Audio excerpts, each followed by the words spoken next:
I haven't done a video in a while, but I wanted to do one this week because there's been some headlines floating around the internet the last few days that I think need a little bit of context.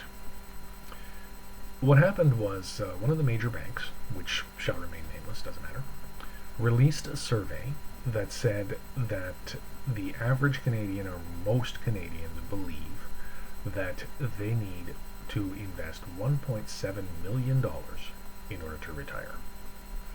And that's just misleading and potentially downright false. So I wanted to take some time to kind of go through the numbers and really help you to understand what $1.7 million is, what that would potentially mean, and give you a little bit more realistic number to start with. So first of all, how much is $1.7 million? Well, if the investment returns that we've had historically remain, the TSX generally brings in 6 to 7% a year. Some years are more, some years are less, but over the long haul, it's 6 to 7%. So if we were to take $1.7 million and invest it at 6%, the annual growth, roughly, to start rather, would be $102,000. So if your retirement income requirement is $100,000 or less, you would never spend the principal on $1.7 million. Now, I realize that there are a lot of people out there who make more than that, but when you retire, you typically spend less over time, and you pay less in tax and all kinds of other things. So $100,000 annual income in retirement is really good. So there's that.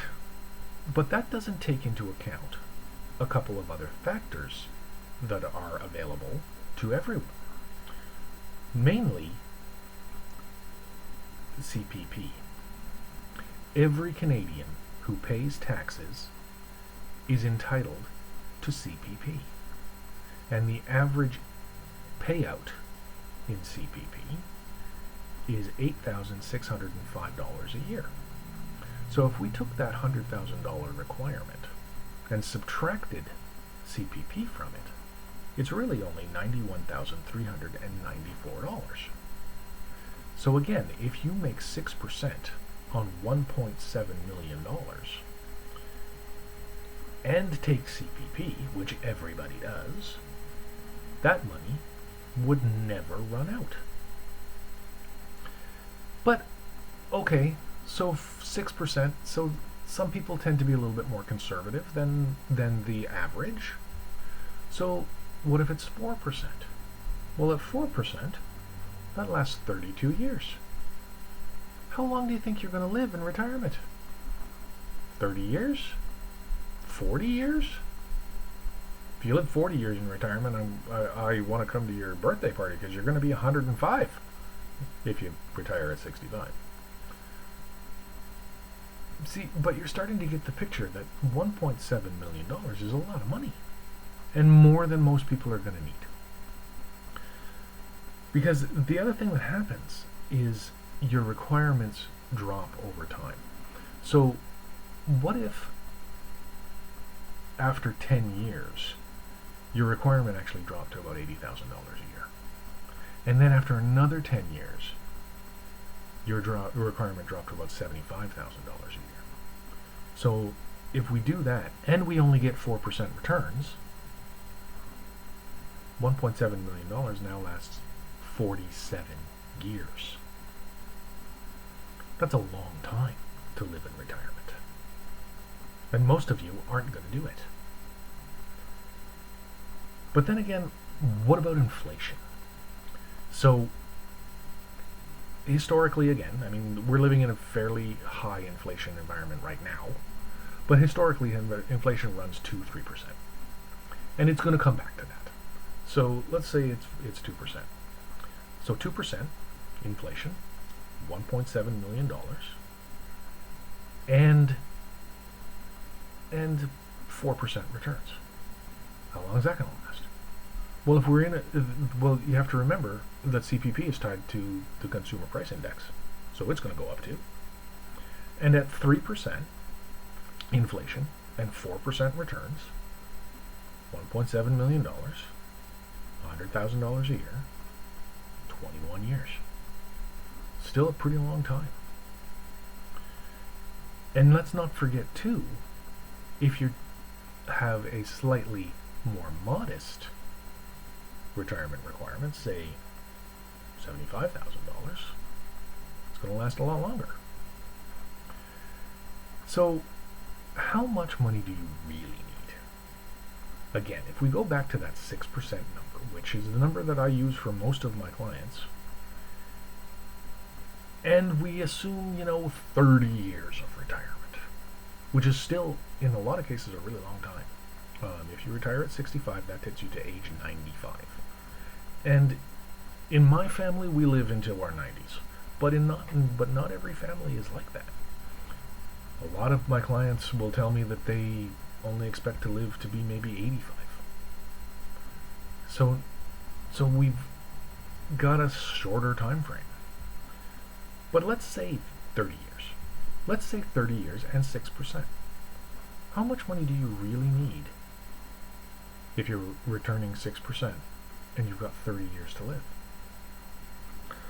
Well, if it's a $75,000 annual income that you need, then you really only need $850,000. And again, $75,000 might not sound like a lot to some people, but over time, your requirements are going to go down. And if they start out at 100, fine, but they won't likely stay there.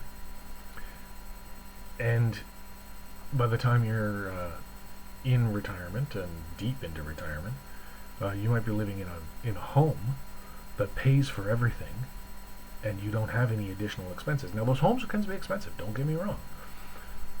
The average nursing home right now costs about $40,000 a year. And if you're bringing in 75, you still got plenty of money to work with. So, bottom line here, sensational headlines are sensational for a reason. But what is not being said in most of those reports that you're seeing on the news or seeing on the internet right now is that this is what Canadians believe, not what the reality actually is. And it is my job and the job of the people at the bank that did that survey and the people at other banks and other investment firms, it is our job to make it clear what you actually need. And the discussion that goes into that is multifaceted. But what it comes down to is, how long do you think you're going to live? And how much money do you think you're going to spend? And if you think you're going to live for 30 years, and you think you're going to spend $100,000 a year, and you don't want to risk your money in the market, then maybe you do need a lot more money. But even then, 6%, $100,000 a year, $1.7 million, you'll never run out.